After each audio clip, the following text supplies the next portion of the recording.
Muito boa tarde, a paz de nosso Senhor e Salvador Jesus Cristo, a todos vocês que estão aqui comigo nesta tarde de sexta-feira, dia 28 de março de 2025. Que Deus possa abençoar a sua tarde de sexta-feira, o seu final de semana, que as bênçãos do Senhor possam estar sobre a sua vida, em nome de Jesus. Estamos aqui uma vez mais na presença do Senhor, felizes, contentes, porque Deus tem nos sustentado, Deus tem nos surpreendido. Ele cuida de nós, irmãos, nos mínimos detalhes. Nos mínimos detalhes.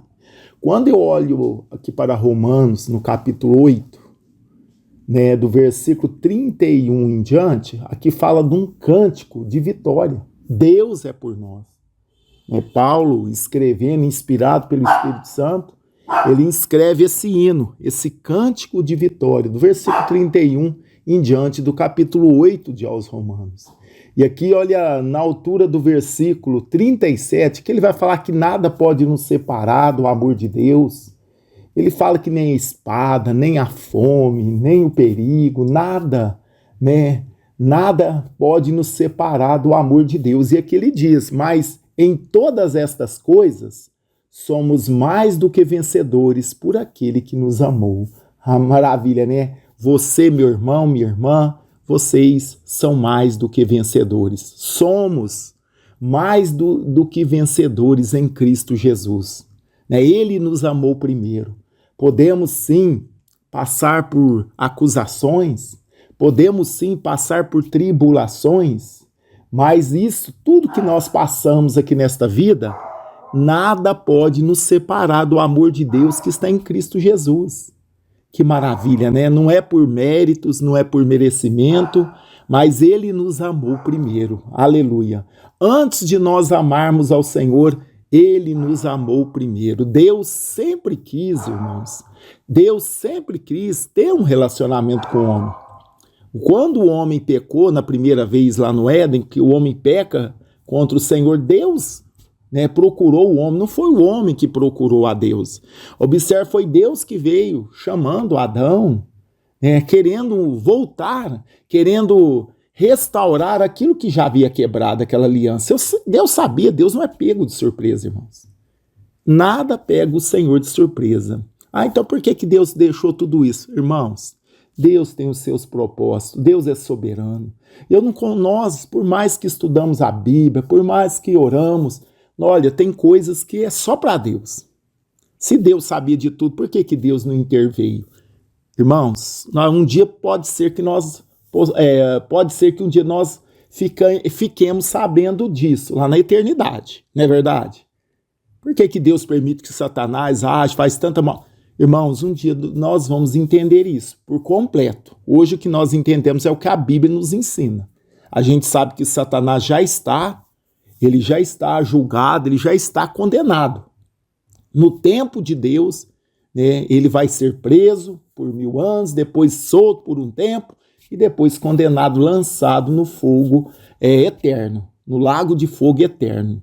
Então agora, tudo que passamos, como eu disse para vocês, Paulo entoando esse cântico, esse hino de vitória aqui, ele fala que ninguém pode nos condenar, porque foi Cristo que morreu por nós, foi Ele que nos justificou. Muitas das vezes o diabo quer nos condenar, você foi isso, foi aquilo, é isso, é aquilo. Irmão, irmã, se nós arrependermos, largarmos o nosso erro e voltarmos para o Senhor, com certeza tem perdão, com certeza tem restauração, com certeza tem misericórdia. Você pode até ter abandonado a presença de Deus. Quem sabe você é até batizado no Espírito Santo, e por algum deslize e tal, deixou a presença de Deus. Deixou de servir a Deus, mas está tempo para voltar. Deus está te esperando de braços abertos. Deus está te esperando uma reação sua. Uma reação sua. A gente vê a passagem do filho pródigo, o filho caiu em si e pensou, ele foi sábio. Nossa, eu aqui passando fome. Literalmente, é uma parábola, mas literalmente ele estava passando fome. porque ele tinha desperdiçado toda a riqueza. E é interessante que quando a pessoa está bem, isso é uma realidade, quando a pessoa está bem financeiramente, tem amigos, tem padrinho, né? Tem, né? Todo mundo quer estar perto dela, mas quando a pessoa está na necessidade, a Bíblia diz, aqui nessa parábola, que ninguém lhe dava nada, está lá no capítulo 15 de Lucas. Ali fala das ovelhas perdidas, é o livro dos perdidos e achados. Da ovelha perdida, que foi, desgarrou ali do rebanho, mas o pastor foi atrás e trouxe da dracma perdida. A mulher tinha algumas moedas, e que ela tinha um valor muito simbólico para ela, e ela perde uma. E ela varra a casa ali com diligência, e quando acha aquela dracma perdida, aquela moeda, aquele não tanto do valor financeiro, mas um valor, quem sabe, um valor sentimental que ela tinha, ela acha e festeja ali com as amigas.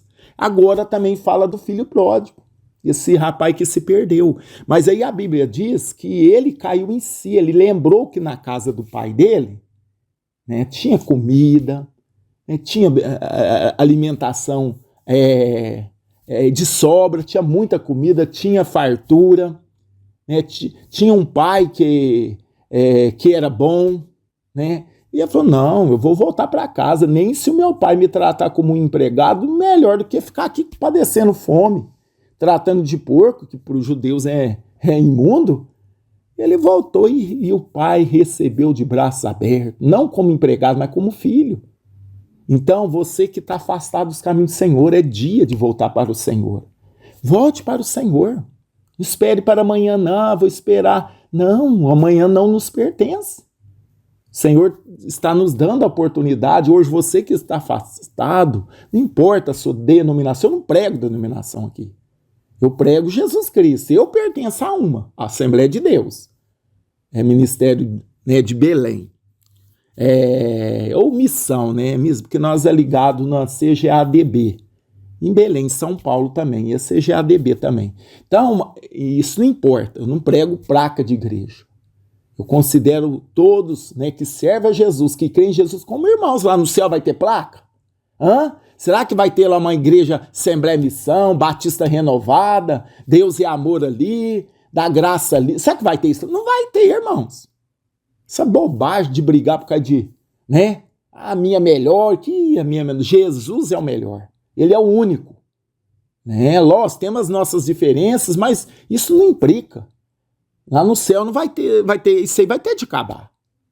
Não é verdade? Se você congrega numa igreja que prega a verdade, que ensina a verdade, que tem compromisso com a Bíblia, que tem compromisso com Deus, irmão, fica firme. Né? Agora, se você está num lugar que só visa dinheiro, só visa lucro, só fala das coisas dessa vida, cuidado, viu? Cuidado que você pode ficar curado, liberto, ficar abençoado e não participar da vida eterna. Nós não podemos esquecer do principal da nossa vida. Podemos ser ricos? Sim.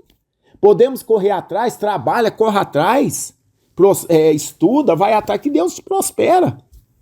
Né? Agora, ir para a igreja para ficar rico, eu não concordo com isso. Não concordo. Eu não concordo. Né? A pessoa ir para servir a Deus com intenção de ficar rico, de intenção de ficar próspero, eu não concordo com isso, porque Jesus morreu na cruz para nos salvar. Ele nos prospera, sim, mas eu não vou servir a Deus buscando isso. Eu sirvo a Deus buscando a salvação. Essas outras coisas, riqueza, prosperidade, saúde, é tudo coisa segundo plano, terceiro plano. Meu primeiro plano de servir a Deus é ir para o céu.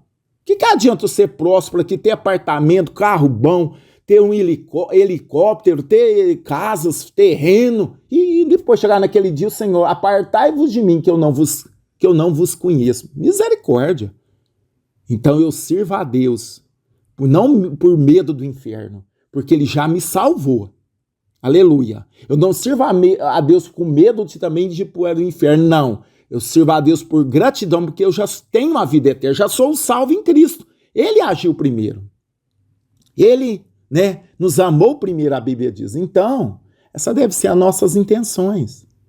Agora, se eu vou para um lugar que só fala em prosperidade, faz um voto, traz um envelope, só visa as coisas. Meu irmão, Está errado, precisamos ajudar sim, precisamos ser mão aberta sim, precisamos ajudar, com certeza. Quando Jesus manda o anjo falar lá no capítulo 10 de Atos, né, uma passagem que eu gosto muito de Cornélio, é uma tremenda passagem que ali Lucas escreve nos Atos dos Apóstolos, no capítulo 10, fala que Cornélio era um homem temente a Deus com toda a sua casa e de contínuo orava a Deus e fazia esmola ao povo. Interessante que o anjo falou para ele, ó, as suas orações, as suas esmolas estão diante de Deus. Interessante, né? Não estou falando que isso não era suficiente para a salvação. Ele orava a Deus, era temente a Deus, jejuava, dava esmola, que ele mesmo vai falar que ele jejuava. Isso não era. Não é obras que salvam. Ninguém é salvo por fazer obra. Ninguém. Já expliquei isso 1000 vezes. Somos salvos e os salvos têm obra. Aí o anjo manda ele chamar Pedro.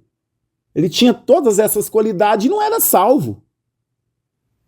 Então podemos ser bonzinhos, podemos fazer o bem, ou devemos fazer, mas isso não nos salva. É só pela graça, é só através de Jesus que a salvação alcança o ser humano.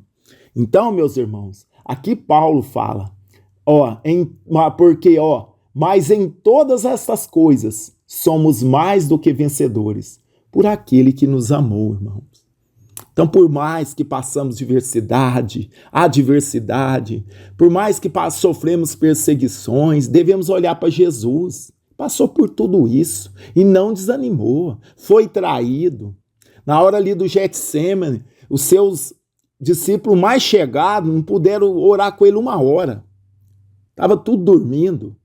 Ninguém ali na hora, e todo mundo abandonou. Todo mundo fugiu. Só na hora da bênção, da cura, dos milagres, o povo chegava no pé dele, corria atrás, mas ele ficou sozinho, irmãos. Nem os discípulos puderam vigiar com ele 1 hora.